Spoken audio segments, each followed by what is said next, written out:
Hello viewers, আসসালামু আলাইকুম। Welcome back to বাঙালি পরিবার ব্লগার চ্যানেল। আজকে ভিউয়ার্স আপনাদের সাথে শেয়ার করলাম আমার ছেলের ছোটোবেলার কিছু ছবি। আসলে দেখা যায় ছোটোবেলার স্মৃতিগুলো মানুষে বেশি মনে রাখে যখন সন্তানরা বড় হয়ে যায়। তখন এই ছোটোবেলার ছবিগুলো দেখতে মানে এত ভালো লাগে যে মনে হয় যেন পুরনো দিনে ফিরে গেছি এরকম। আর বাচ্চারা আবার সবসময় মনে রাখে ওদের জন্মদিনের স্মৃতিটা। তো প্রত্যেকবারই জন্মদিন করা হয়, একটু কয়েকজনকে দাওয়াত দেওয়া হয় আশেপাশের, তারপর আত্মীয় স্বজন, কিন্তু এবার হয়েছে ঘরোয়াভাবে। তো এই যে সাদা পোলাও রান্না করেছি আর ফিশ ফ্রাই করেছি, তারপর চিকেন রোস্ট আর গরুর মাংস রান্না করেছি, বুরহানি বানাইছিলাম।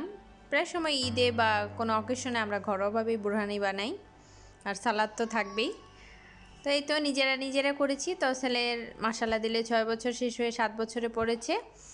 আর আমার ছেলেকে বলতেছিলাম যে বাবা এবার কোনো আমরা বার্থডে কেক দোকান থেকে আনার পর যে মোমবাতি দিয়ে সাজায় একদম, তারপরে হাতে তালি দিয়ে হ্যাপি বার্থডে, যে এইসব আর করবো না তোমারকে। ও বলে আচ্ছা ঠিক আছে, এসব আর করবো না।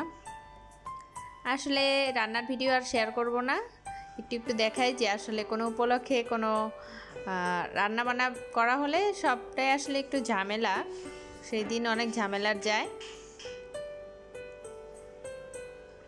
তা আম্মা আবার গরুর মাংস রান্না করলে সবসময় একটু বেশি করে রান্না করে, জাল দিতে দিতে এমন অবস্থা হয় যে ওই যে ঝুরা ঝুরা হয়ে যায় না, ওইটা আবার আমাদের ঘরের সবার অনেক পছন্দের, তাই একটু বেশি করে রান্না করে ঝাল ঝাল করে।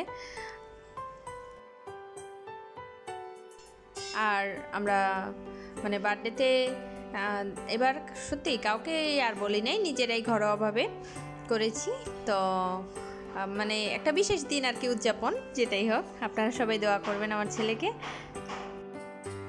তো মাশাল্লাহ দিলে ও আস্তে আস্তে একটু একটু করে বড় হচ্ছে, আর এখনও ওর সেই ছোট্টবেলার বাচ্চা ছোট্ট ছোট্ট ছবিগুলা আমি দেখতে নিলেই আয়সা বসে, মা আমি এগুলা আমি তো সুন্দর ছিলাম, মোটা ছিলাম।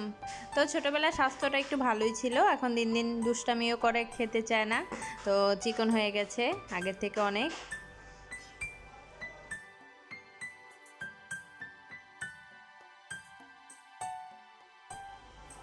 আর আম্মুর হাতের গরুর মাংসটা সবচেয়ে বেশি মজা লাগে আমার কাছে, আর আমরা সবাই ঘরের আর কি ঝুরা মাংসটা বেশি পছন্দ করি।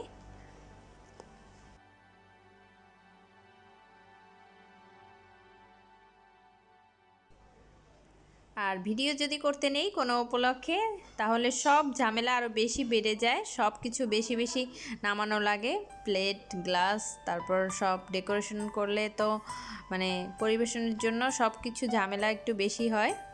তো আজকে রান্নার কোনো ভিডিও একটু দেখাচ্ছি যে আসলে কতটা ব্যস্ততার মধ্যে কাটে একটা দিন, একটু ভালো রান্না করলে সময়টা এমনিই কেটে যায়।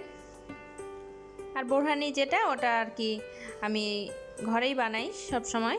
তো কয়েকদিন আগে জানতে পারছি যে রাঁধুনির একটা বোরহানি মিক্স প্যাকেট আছে, তো ওইটা কখন ট্রাই করিনি, নিজেই যেমন করে আর কি সবসময় বানাই, তো ওইভাবে বানাইছি। টক দই নিয়েছি হাফ কেজি, আর দিয়েছি পুদিনা পাতা, তো লাগবেই মাস্ট, আর ধনে পাতা, তারপর কাঁচামরিচ, আর লাগবে বিট লবণ দেওয়া লাগে 1 চামচ করে দিই, আর হাফ চামচ দিই গোলমরিচের গুঁড়ো, তারপর একটু লবণ দিবেন, চিনি দিবেন 2 চামচ, গুঁড়া দুধ লাগে 3 চামচ দিই, আর সরিষা বাটাটা দিই আর কি। আমি এই ফ্লেভারটা আমার অনেক পছন্দের, আর আমাদের বাসার আর কি সবাই পছন্দ করে। তো ঘরোয়াভাবে কিন্তু প্রায় সময় দেখা যায় তৈলাক্ত খাবারগুলো খাওয়ার পর কিন্তু বোরহানি খাই, কজ এটা অনেক ভালো শরীরের জন্য, এবং হজমের 1 নম্বর উপকারী আর কি। হজম যে কোনো খাবার হজম করতে বোরহানিটা অনেক উপকারী।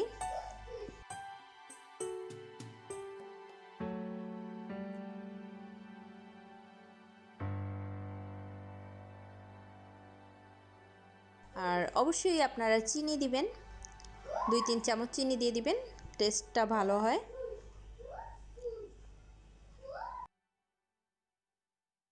আমার ছেলেকে নিয়ে একটা হাসির কাহিনী এখনও মনে পড়ে, যে বোরহানি বানাতে গেলে বলি যে আব্বু তোমাকে নিয়ে তো একবার, মানে আরও 2 বছর আগের কথা, ওরে নিয়ে একটা বিয়ের অনুষ্ঠানে গিয়েছি। তো কমিউনিটি সেন্টারে ও নিজের হাতে খাওয়ার জন্য অনেক বায়না করতেছিল, তো ওকেও একটা প্লেট দেওয়া হয়েছে।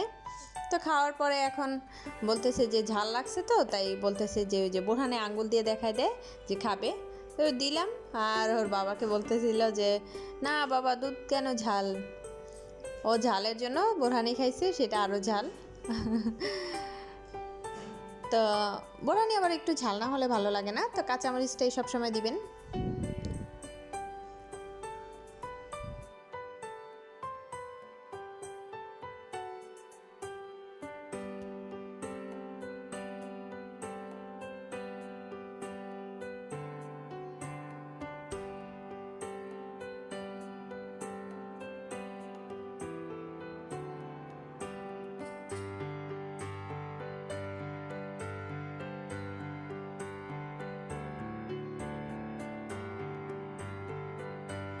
আর এভাবে বানানোর পর ফ্রিজে রেখে দিবেন। বোরহানিটা কিন্তু একটু ঠান্ডা ঠান্ডা খেতে খুব বেশি ভালো লাগে।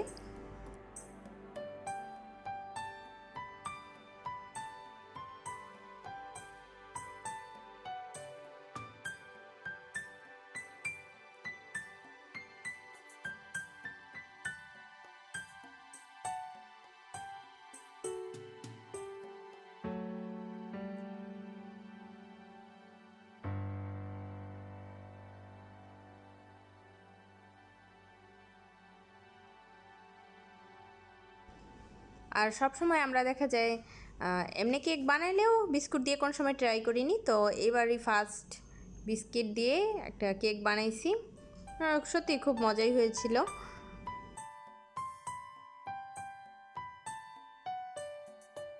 লকডাউনের ভিতরে কিন্তু অনেকে আর বাহিরের কেক খায়নি, ঘরে বসে কেক বানায় খাইছে।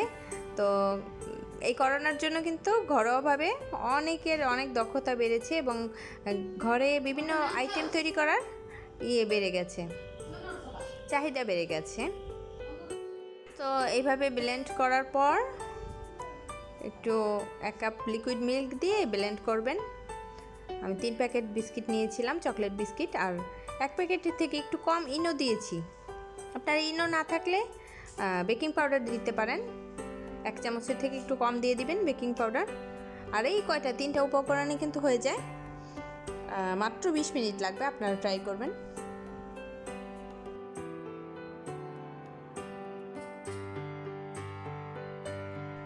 তো ছোটোবেলার মতো এখন আর হই হুল্লোড় করে আর বার্থডে পালন করার দরকার নেই। এমনি একটা বিশেষ দিন, আমাদের কাছে বিশেষ দিন, প্রত্যেকটা সন্তান তার বাবা মার কাছে বিশেষ মূল্যবান সম্পদ। তো এই সন্তানের বিশেষ দিনে একটু ভালো খাওয়ার দাওয়া আর একটু গরিবকে সহায়তা করলে আরও ভালো হয়। যেমন নিজেরাও ভালো খেলেন আর 2-1 জন গরিবকেও খাওয়াই দিলেন, এটা কিন্তু অনেক ভালো একটা কাজ হয়। আমার কাছে এটা অনেক ভালো মনে হয়, মানে না হলে আমার মনে অশান্তি লাগে। ভিউয়ার্স, আমার ভিডিওটি ভালো লাগলে অবশ্যই লাইক দিবেন, কমেন্টসে জানাবেন কেমন লাগলো। আর আপনারা আমার চ্যানেলটি সাবস্ক্রাইব করবেন, আর সাবস্ক্রাইব করে প্লিজ আমাদের নতুন নতুন ভিডিও তৈরি করার আরও উৎসাহ দিবেন। আর যারা সাবস্ক্রাইব করে পাশে আছেন তাদেরকে অসংখ্য ধন্যবাদ। আর আপনারা সবাই ভালো থাকবেন, দোয়া করবেন আমার ছেলের জন্য। আজকের দিনটা ভালোই কেটেছিল, আল্লাহর রহমতে আমরা ভালোই কাটিয়েছি। তো আবার আসবো নতুন ব্লগ নিয়ে আপনাদের মাঝে। সে পর্যন্ত আপনারা সবাই সেফে থাকবেন, সবাই ভালো থাকবেন। আল্লাহ হাফিজ।